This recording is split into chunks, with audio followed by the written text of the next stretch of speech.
اسلامی بھائیوں، آج ہم سیکھیں گے کہ جب بھی ہم زندگی میں کسی طرح کا کسی قسم کا کام شروع کرنے لگے تو ہمیں کیا پڑھنا چاہیے۔ سب سے پہلے ہمیں کون سی دعا پڑھنی چاہیے؟ سب سے پہلے ہمیں بسم اللہ الرحمن الرحیم پڑھنا چاہیے۔ اس کا ترجمہ ہے کہ اللہ کے نام سے شروع کرتا ہوں جو بڑا مہربان نہایت رحم کرنے والا ہے، کیونکہ نبی کریم صلی اللہ علیہ وسلم کی حدیث کا مفہوم ہے ہر اہم کام جو بسم اللہ سے نہ شروع کیا جائے وہ برکت سے خالی رہ جاتا ہے۔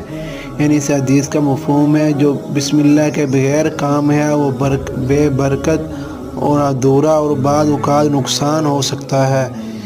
جب بھی ہم بسم اللہ الرحمن الرحیم پڑھ لیں گے تو شیطان بھاگ جائے گا اور دل کو سکون مل جائے گا اور اللہ تعالیٰ کی مدد شامل ہو جائے گی۔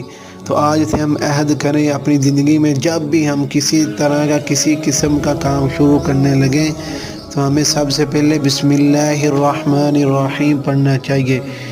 ہماری زندگی میں برکت اور سکون اور اطمینان ہوگا۔ اللہ تعالیٰ مجھے اور آپ کو عمل کرنے کی توفیق عطا فرمائے۔ جزاک اللہ خیرا فی الدنیا والآخرہ۔